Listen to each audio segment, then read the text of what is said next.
내 이름이 온 땅에 전파되게 하려 함이라. 말씀 가지고 은혜 나누도록 하겠습니다. 우리 옆에 보는 분하고 이렇게 한번 힘차게 인사해 볼까요? 한 주 만에 보니까 너무 행복합니다. 이렇게 한번 인사하겠습니다. 시작. 한 주 만에 보니까 너무 행복합니다. 아멘. 내 이름이 온 땅에 전파되게 하려 함이라. 아서 핑크가 쓴 하나님의 주권이라는 책이 있는데요. 그 책에서 이 현대교회에서 하나님의 주권이라는 용어는 마치 우리 전설의 고향에 나오는 얘기처럼 너무나 캐캐묵은 주제라고 이렇게 얘기를 하면서, 그리고 현대 그리스도인들은 너무나 하나님의 주권을 경시한다고 지적을 했습니다. 그러니까 하나님 되심을 우습게 여긴다는 얘기죠. 문화부 장관을 지냈던 이어령 씨가 이렇게 현대인들이 하나님의 주권을 경시하게 된 이유를 뭐라고 했냐면 현대 문명의 발달로 들었습니다. 예를 들면 우리 사람들이 아프면 전에 의술이 발달하기 전에는 대부분 기도를 많이 했겠죠. 근데 요즘은 그냥 사람이 아프면 병원에 가서 치료를 받는 것을 너무나 당연하게 여깁니다. 물론 의술도 하나님이 주신 하나님의 일반 은총의 영역이기 때문에 우리가 기도만 해서 되는 것은 아니고 또 약도 먹어야 되고 또 병원 가서 치료도 해야 되는 것은 많습니다만은, 예를 하나 들어보면 우리가 감기 몸살에 걸렸는데 감기 몸살에 걸려서 우리가 기도도 열심히 하고 약도 먹어서 우리가 감기 몸살이 나았습니다. 그럼 사람들이 어떤 생각이 들어가나요? 한번 물어볼게요. 여러분, 기도도 하고 약도 먹어서 감기가 나았어요. 그러면 기도해서 하나님이 낫게 하신 겁니까? 아니면 약이 낫게 한 겁니까? 둘 다 맞는 말이죠. 하나님이 치료해 주신 것도 맞지만 또 약의 효과도 하나님이 주신 은총이기 때문에 맞는 말인데, 둘 다 맞는 얘기긴 하지만 헷갈린단 말이에요. 이게 정말 약인지 하나님의 은혜인지. 우리가 이런 시대를 살아보니까 점점 사람이 현대 문명에 이 만든 문명을 의지하면서 하나님을 점점 경시하게 된다고, 우습게 여기게 된다고 얘기를 했는데 상당히 일리 있는 얘기를 했습니다. 이 말을 했던 사실 이어령 씨가 나이 70이 넘어서 이 교회를 나오게 되었는데요. 이분도 사실 하나님을 믿지 않고 현대 문명의 첨단을 자랑하던 사람이었습니다. 이분이 이화여대 대학교 교수고 초대 문화부 장관을 지냈던 아주 엘리트 중에 엘리트인데요. 그의 서재에는 최신형 컴퓨터가 지금도 4대가 있고 그 4대의 컴퓨터를 다 연결해서 모니터로 연결해서 쓴다고 합니다. 사실 웬만한 사람이 그렇게 안 쓰거든요. 근데 그 얘기가 언제 얘기냐면 20년 전인 90년대 얘기였습니다. 그러니까 그분이 60대 때 벌써 상당히 그렇게 시대를 앞서가는 분이었는데요. 그런 이처럼 현대 문명을 그 나이에도 앞서가며 그리고 자신의 능력을 또 통해서 이 세상의 정상에 올랐던 아주 엘리트 같은 사람인데요. 그런 분이 여러분 한번 솔직히 어떻게 스스로 하나님을 찾을 수가 있었겠습니까? 그런데 그가 70이 넘은 나이에 세례를 받고 그리스도에 대한 결정적인 계기가 있는데 그게 바로 그의 딸 이민아 씨의 극심한 고난 때문이었습니다. 그의 딸 이민아 씨도 서울대를 나오고 그리고 또 미국에 가서 영문학을 전공했던 아주 수재였는데요. 이 여자가 얼마나 능력이 있었냐면 미국 가서 영문학을 공부하다가 이 영문학에 재미없어, 나 법학을 해볼래 해가지고 법학으로 바꿔가지고 그 변호사 시험도 다 치고 미국의 현지 검사까지 되었습니다. 그러니까 LA 지방의 검사까지 되었는데 그 정도로 굉장히 이제 성공하고 엘리트인 사람인데, 근데 이 여자가 결혼을 잘못했어요. 첫 번째 결혼을 했다가 실패하고 두 번째 결혼을 했는데 두 아들을 낳았습니다. 근데 두 아들 중에 둘째 아들이 ADHD, 이 후천성 이 있잖아요. ADHD에 이로 인해서 학교 가다 쫓겨나는 거예요. 이게 얘가 장애가 있으니까 요즘 그런 아이들이 많죠. 그래서 이제 아들을 치료하기 위해서 그 잘 나가던 검사직도 그만두고 하와이에 가서 이제 어느 초등학교 찾아가서 다 안 된다고 했는데 어느 초등학교의 한 교장 선생님에게 사정사정을 해서 아이를 입학시켜서 치료를 병행했는데요. 그때 이기준에게 또 다른 불행이 닥쳐왔는데 그때 또 그녀에게 암이 걸렸습니다. 암이 걸려서 고통하고, 근데 암이 걸려서 치료를 한 것까지 좋은데 얼마 뒤에 또 다른 불행이 왔는데 그건 뭐냐면 눈이 나빠져가지고 눈이 망막분리 현상이라고 와가지고 실명이기에 된 거예요. 실명이기에. 사실 이 이민아 씨가 첫 번째 결혼을 실패하고 이 두 번째 결혼을 하고 난 다음에 이런 어려운 과정을 겪으면서 그때 마음이 가난해져서 교회에 나가고 열심히 신앙생활을 했답니다. 그러면서 그때 가족을 전도하기 위해서 그렇게 애를 썼대요. 근데 사실 그때만 해도 가족들이 콧방귀도 끼지 않았고 특별히 세상에서 정말 출세했던 아버지 이어령 씨도 정말 콧방귀도 끼지 않았다고 합니다. 근데 그 완고했던 이어령 씨가 언제 주님께 돌아왔냐면, 언제 주님 앞에 무릎을 꿇었냐면 그 자기의 사랑했던 딸이 실명이기를 듣고 그때 이제 하나님 앞에 돌아오게 되었는데, 그때 이제 딸의 실명이기를 쓰고 하와이에 있는 딸에게 자기가 급히 달려가 봤는데, 미국인 의사들이 막막 불리기 때문에 치료해야 된다는 말을 하는데 이 수술이 굉장히 어렵나 봐요. 그러니까 두려워서 수술을 안 해주더래요. 그래서 이제 이런 위기가 있었는데, 그때 아마 이걸 제가 한번 얘기했을 건데, 그때 유명했던 그 기도를 했는데요. 이 기도의 내용을 한번 읽어볼게요. 그때 본인이 기도했다고 이 책에서 써놨는데, 하나님, 이 찬란한 빛과 아름다운 풍경, 생명이 넘쳐나는 세상, 모든 것을 당신께서 만드시지 않으셨습니까? 그런데 왜 당신의 딸 미나에게 그 빛을 거두려 하십니까? 기적을 내려달라고 기도드리지 않겠습니다. 우리가 살아서 하늘의 별, 지성의 꽃을 보는 것이, 사람의 가슴에서 사랑을 보는 것이 바로 기적이 아니고 무엇이겠습니까? 매일매일 우리는 당신께서 내려주시는 기적 속에 삽니다. 그러니 기적이 아니라 당신께서 주신 그 기적을 거두어 가지 마시기를 진실로 기도합니다. 만약 미나가 어제 본 것을 내일 볼 수 있고 오늘 본 내 얼굴을 내일 또 볼 수만 있게 해주신다면 저의 남은 생을 주님께 바치겠나이다. 아주 작은 힘이지만 제가 가진 것이라고는 글을 쓰는 것과 말하는 천영 능력밖에 없사오니 그것이라도 좋으시다면 당신께서 이루고자 하시는 일이 쓰실 수 있도록 바치겠나이다. 이게 하와이에서 딸의 이제 실명 소식을 듣고 그가 하나님 앞에 이제 정말 딸을 고쳐주시면, 아니 실명이 안 되게만 해주시면 하나님께 돌아오겠습니다 했던 기도의 내용인데, 그런 기도를 드리고 나서 이제 딸을 한국에서 치료하려고 데려와서 이제 얼마 뒤에 안과에 데려가서 검진을 해보니까 망막이 전혀 이상이 없다는 거예요. 하와이 의사들이 돌팔이었나. 그런데 딸의 이민아 씨의 눈이 전혀 이상이 없다는 겁니다. 그래서 그의 기도대로 기적이 일어났습니다. 원래 아프지 않았는지 오진인지 모르지만 하여간 기적이 일어나서 그 일을 계기로 해서 이어령 씨가 예수님을 받아들이고 세례를 받게 되었는데요. 세상에 전혀 남부를 것이 없는 그 이어령 씨가 딸의 그 극심한 고통을 통해서 예수님을 만나게 된 이유, 여러분 왜 그렇게 되었을까요? 왜 하나님이 그 이어령 씨에게 그런 딸의 고난을 통해서 이어령 씨를 주님의 품으로 인도했을까요? 이어령 씨를 구원하는 하나님의 구원의 섭리가 주권적으로 역사했기 때문이지요.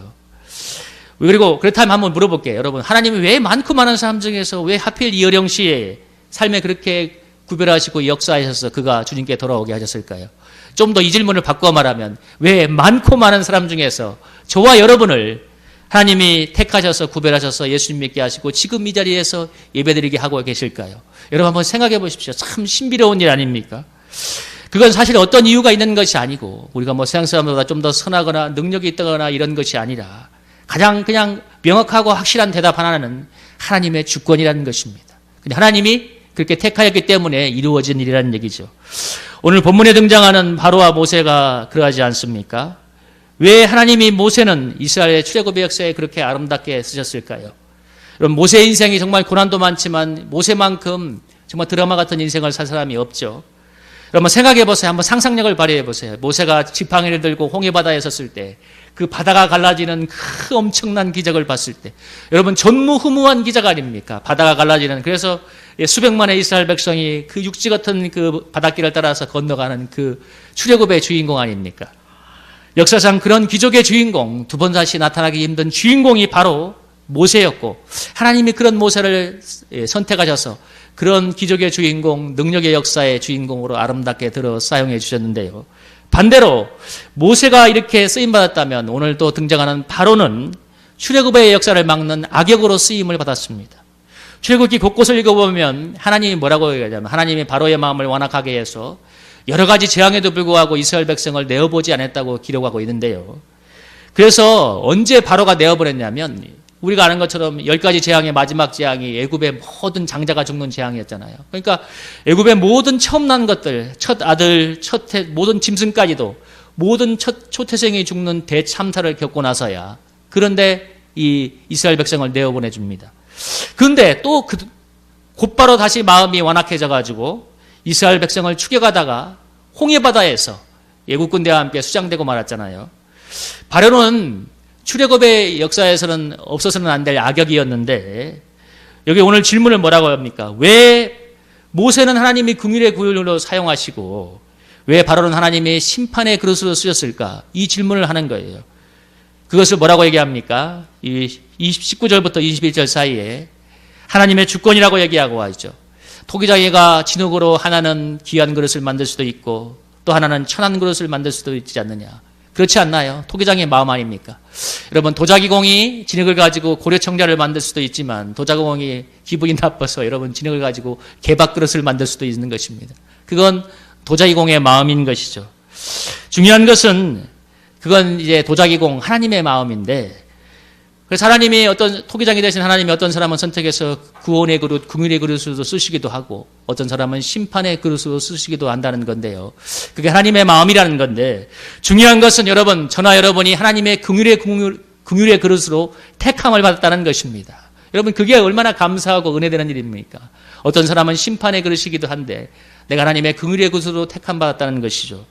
바로와 같은 심판의 그릇이 아니라 모세와 같은 긍휼의 그릇으로 택함 받았다는 것, 그것이 전적으로 하나님의 주권이라는 사실입니다. 하나님이 그렇게 작정하셨기 때문에 여러분 한번 질문 드리겠습니다. 하나님이 우리를 이렇게 하나님의 주권적인 선택으로 우리를 이렇게 불러주셨는데 뭐 전에는 그랬는데 지금은 하나님의 주권이라고 생각하시나요?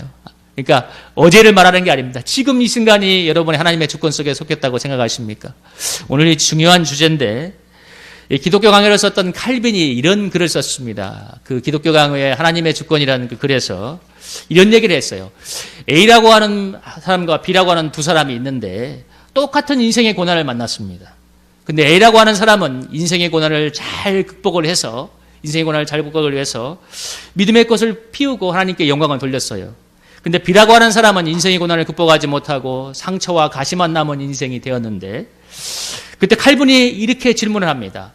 두 사람의 차이는 무엇인가? 여기서 A와 B는 그리스도인이겠죠. 두 사람의 차이는 무엇인가? 왜 A는 인생의 고난을 잘 극복해서 아름다운 열매를 맺었고 왜 B는 인생의 고난을 잘 극복하지 못해서 그렇게 상처만 남은 인생이 되었는가? 그가 여기서 뭐라고 얘기하냐면, 사람 편에서 원인을 찾는다면 간단한 거죠. A는 의지가 강했고 B는 의지가 약했기 때문이죠. 근데 그때 칼빈이 뭐라고 얘기하냐면, 근데 칼빈이 여기서 하나님의 주권을 얘기하고 있습니다. 만약 고난을 극복한 것이 하나님의 은혜가 아니라 인간의 의지 때문이라면 하나님께 영광 돌릴 수 있는 게 없다는 것입니다. 사실 맞잖아요. 하나님의 은혜가 아니라 인간의 의지의 강함, 저 사람이 너무 강한 사람이라서 그걸 고난을 이겨냈다면 하나님께 영광 돌릴 게 없다는 것이에요. 그러면서 뭐라고 했냐면, 그래서 하나님의 주권편에서 고난을 극복한 원인을 찾아야 된다고 얘기했습니다. 다시 말하면 하나님이 A에게는 은혜를 주셔서 고난을 넘어갈 수 있도록 해주셨고 극복할 수 있게 하셨고 B에게는 그런 은혜를 주시지 않았다는 것인데요. 그래서 그것이, 그리고 A에게는 왜 그런 은혜를 주셨고 B에게는 왜 그런 은혜를 주시지 않는가는 하나님의 주권이라고 얘기하고 있습니다. 이 칼빈의 논리는 모든 사람에게 적용이 되는데, 예를 들면 이런 거예요. 우리가 나가서 복음을 전하면 어떤 사람은 많지 않아도 어떤 사람은 복음을 받아들이고 예수님께로 돌아오지만 어떤 사람에게 복음을 전하면 여러분 어떻게 됩니까? 받아들이지 않고 거의 다 튕겨내고 그렇게 많이 찾아가서 기도하고 전도해도 여러분 받아들이지 않는 사람이 있습니다. 어떤 사람은 실제적으로 우리 현실이 그렇잖아요. 어떤 사람은 똑같은 인생의 어려움일지라도 어려움을 잘 극복해서 인생의 아름다운 열매를 맺는 사람도 있지만 어떤 사람은 어려움을 이기지 못해서 인생의 광야에서 쓰러져 버립니다. 칼빈은 이 차이를 하나님의 주권에 있다고 얘기하고 있습니다. 여러분은 한번 질문 드려볼게요. 여러분은 이것을 어떻게 생각하십니까? 여러분, 오늘 지금 이 시간 현재가 하나님의 주권에 있다고 생각하십니까? 이건 아주 중요한 질문이에요. 많은 사람들이 이런 생각을 하죠. 지난 인생을 돌아보면서, 야, 내가 좀 더 잘했더라면, 좀 더 열심히 했더라면 좀 더 좋은 결과가 있을지 않았을까? 아마 세상 사람들도 다 그렇게 생각하지 않나요? 내가 좀 더 노력했다면, 내가 좀 더 잘했다면 좀 더 좋은 결과가 있지 않았을까? 대부분 많은 사람이 이렇게 생각하는데, 그러나 사람이 그렇게 생각할 수는 있지만, 그러나 여러분 정확하게 얘기하면 그것은 어디까지나 신앙 안에서는 부질없는 사람의 생각일 때로 따름입니다. 여러분 정확하게 말씀드리면 우리는 하나님의 은혜 주신 만큼만 할 수 있습니다. 이것이 정답이에요. 우리는 하나님 은혜 주신 만큼만 할 수 있어요. 그 이상도 그 이하도 아니라 하나님의 은혜 주신 만큼만 우리는 갈 수 있습니다. 저는 신앙생활이 그러하다는 것을 갈수록 느끼는데요. 제가 이번 주에 교회에서 기도하다가 잠시 이런 생각을 했습니다. 야, 한 주에 한 명씩만 늘면 얼마나 좋을까? 여러분, 한 주에 한 명만 늘면 1년이면 몇 명이에요? 52명. 2년이면 100명이 돼요. 아, 얼마나 좋아요. 많이도 하나님, 얼마나 겸손한 기도야. 한 명만 늘으면 좋겠는데. 그런데 실제 1년 지나도 한 명이 한 주에 한 명 느는 것이 아니라 1년 지나도 몇 명 느는 게 쉽지 않은 것이 현실인데요. 제가 부교육자 선교했던 여러 개 교회들 얘기를 들어봐도 10년 전이나 지금이나 내용이나 모든 면에서 대동소이하다고 합니다. 그러니까 그냥 현상 유지하는 교회가 거의 대다라고 하는데, 제가 아는 목회자들 얘기를 들어봐도 그래요. 거의 대부분이 다 그런 얘기를 해요. 그야말로 대동소이한 거의 변화가 없는 그런 목회를 가고 있다고 얘기했는데, 물론 저의 제한된 경험일 수 있지만 사실 한국교회가 현실이 그러한 것 맞습니다. 어쩌면 영적인 불안기에 온 것은 사실이에요. 물론 우리가 이런 영적인 불안기에도 교회를 살리기 위해서 좀 더 애쓰고 기도도 해야 되고, 하나님이 이루실 교회의 부흥을 바라보고 믿고 바라며 기도하며 애쓰는 것도 참 중요합니다. 그건 또 필요한 부분이긴 하지만, 근데 정말 중요한 건 뭐냐면, 여러분, 내가 교회를 예를 들었지만 나의 인생도 마찬가지예요. 내가 좀 더 애쓰며 수고하며 진보를 위해서 나가는 것도 중요하지만, 오늘 말씀의 주제에 비추어서 지금 현재를 하나님의 주권으로 받아들이고 있느냐는 질문입니다. 지금 현재를.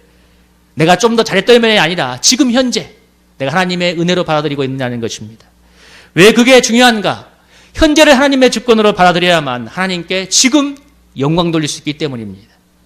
우리가 지금 나의 삶의 현재를 하나님의 주권으로 받아들일 때 그때 하나님께 영광을 돌릴 수 있습니다. 반대로 지금 이 순간을 내가 하나님의 주권으로 받아들이지 못하면 우리가 주님께 영광을 돌릴 수가 없습니다. 한번 생각해 보세요.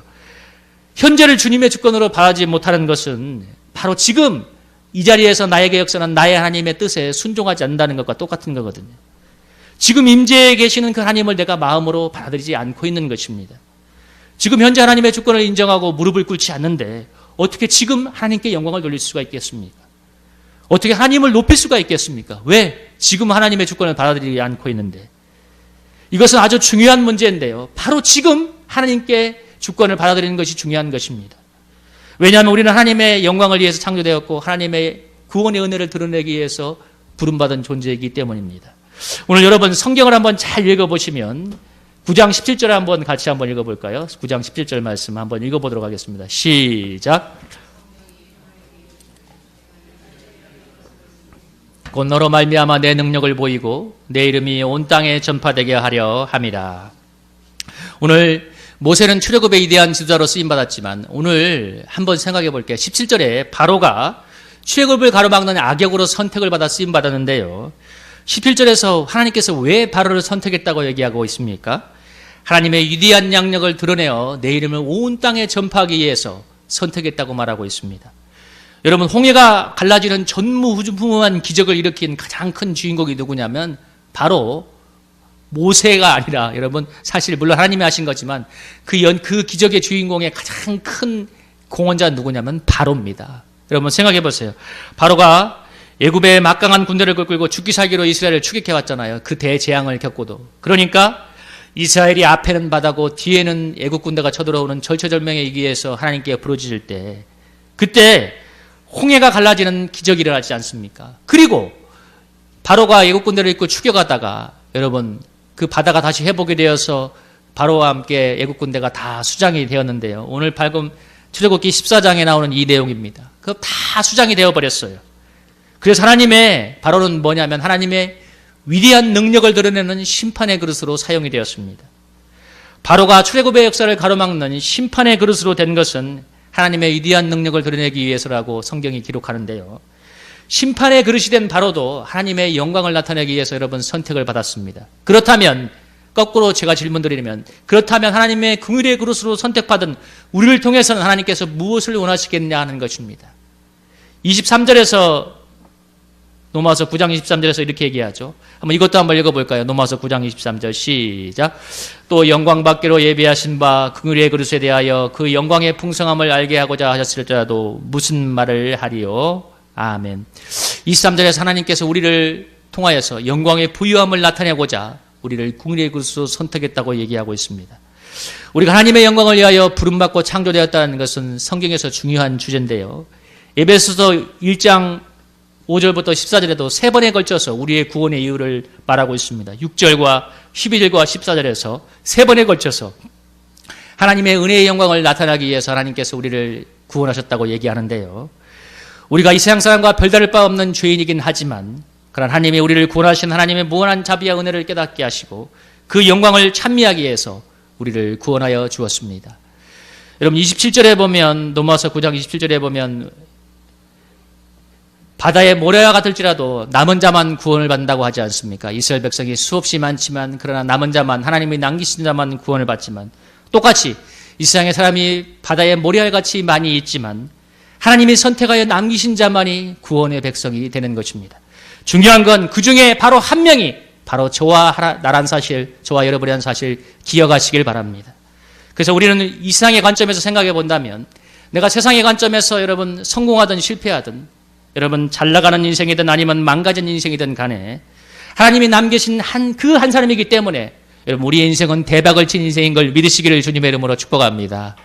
별로 그렇게 감동이 없으신데요. 여러분 이 세상뿐 아니라 영혼까지 수지맞은 인생이 저와 여러분입니다. 하나님 우리가 그 사실을 정말 마음으로 깨닫고 하나님께 감사와 찬미를 드리는 인생을 살기를 원하십니다. 근데 그것이 지금 왜 하나님이 바다 모래 같은 사람 중에서 우리를 택하였다는 그것이 우리에게 감사와 감격으로 오지 않는 가장 큰 이유가 뭔지 아세요? 지금 이 순간을 하나님의 주권으로 받아들이지 않고 있기 때문에 그래요. 나의 하나님이 나에게 좀 더 좋은 환경, 좀 더 좋은 주권을 주셔야, 좋은 길로 인도하셔야 만족하고 감사할 거라고 생각하고 있기 때문에 그렇습니다. 그러니까 지금이 감사가 안 되는 거예요. 여러분 우스갯소리로 세상에서 이런 말이 있습니다. 제가 그 말 듣고 정말 웃었는데, 아주 잘난 아들은 나라의 아들이래요. 그 다음에 돈 잘 버는 아들은 장모의 아들. 그 다음에 카드 빚는 아들만 내 아들이래. 여러분 우스갯소리죠. 잘 나가는 아들은 나라의 아들이고 돈 잘 버는 아들은 장모의 아들이고 그 다음에 카드 빚는 아들만 내 아들이라고 하는데, 여러분 이걸 한번 패러디를 하면, 여러분 나를 형통하게 하고 성공하게 하는 내 하나님이지만 나를 가난하게 만들고 병들게 만들고 고난 중에 있게 하는 하나님은 절대로 너의 하나님이지 나의 하나님이 아니란 얘기죠. 사실 그렇지 않습니까? 여러분 우리의 마음이 한번 생각해 보세요. 존 파이버 목사가 썼던 삶을 허비하지 말라는 이 책에서 그가 이 책의 표지에 이렇게 기록했어요. 제가 한번 읽어볼게요. 삶을 허비하지 않는다는 의미는 무엇인가? 게으르지 않고 성실히 산다인가? 시간을 효율적으로 보낸다인가? 자기 분야에서 성공한다인가? 삶의 목적과 방향이 잘못되었다면 이 모든 것은 허비되는 삶일 뿐이다. 인생은 한 번뿐이다. 당신은 하나님을 위해 창조되었다. 한 번뿐인 인생을 허비하지 말라. 하나님을 높이고 영혼을 만족하게 하려는 단 하나의 열정으로 살아가라. 이게 존 파이퍼 목사가 썼던 글인데요. 여러분 하나님이 우리를 긍휼의 그릇으로 선택한 가장 큰 중요한 이유는 바로 하나님의 영광의 풍성함을 우리의 삶을 통해서 드러내고자 하시기 위함입니다. 만약에 하나님이 우리를 출애굽을 한번 보면 하나님이 이스라엘 백성을 애굽보다도 더 좋은 조건의 땅으로 인도하는 것이 출애굽의 목적이었다면 절대로 하나님께서 그 백성을 여러분 광야로 인도하지 않았을 것입니다. 그렇잖아요. 애굽이 얼마나 좋은 땅인데. 근데 왜 그들을 고난의 땅 광야로 인도했습니까?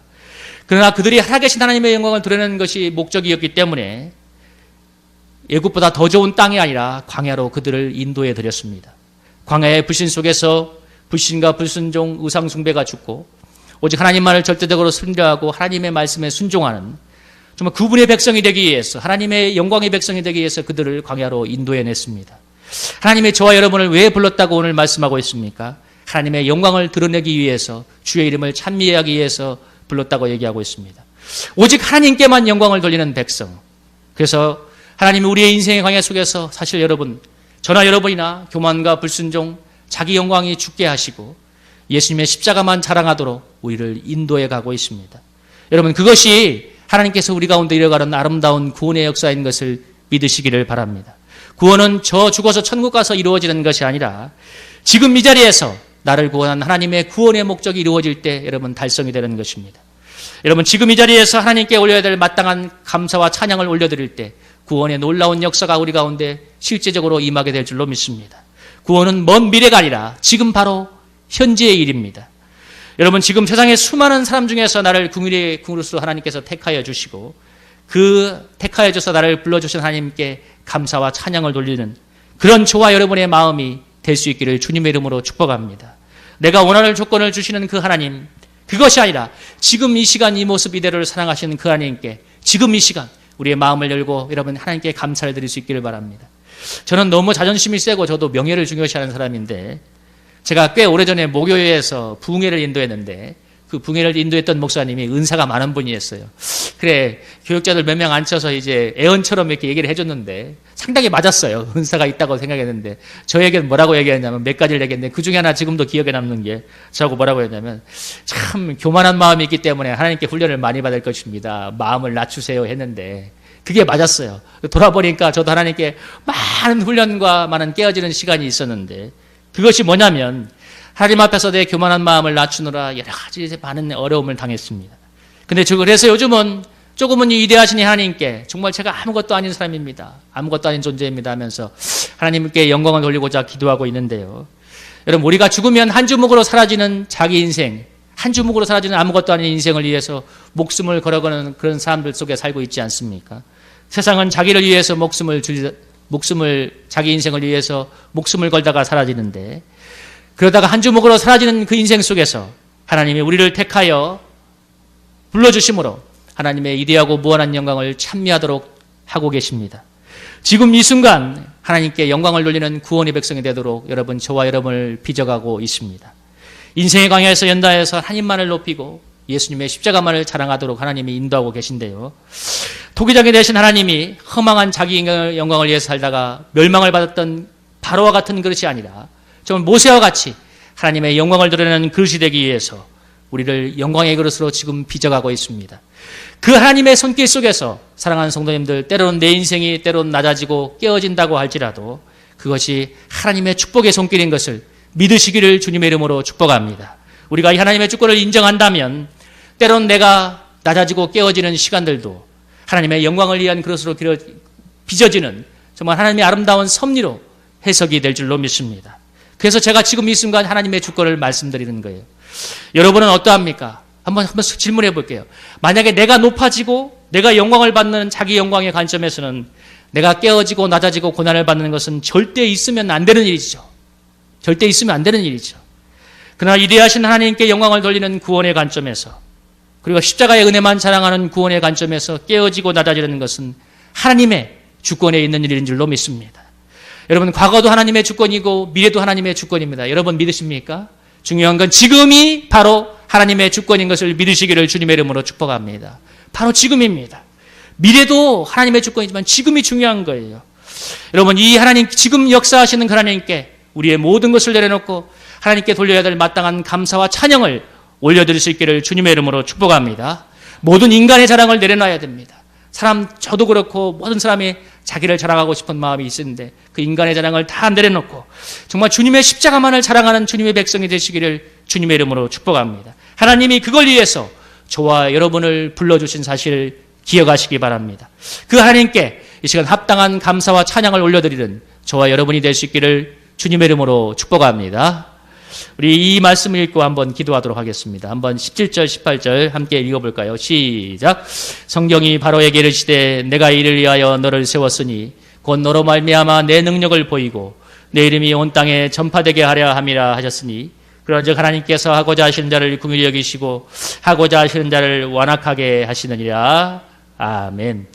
우리 찬송가 331장 부르고 우리 기도하도록 하겠습니다.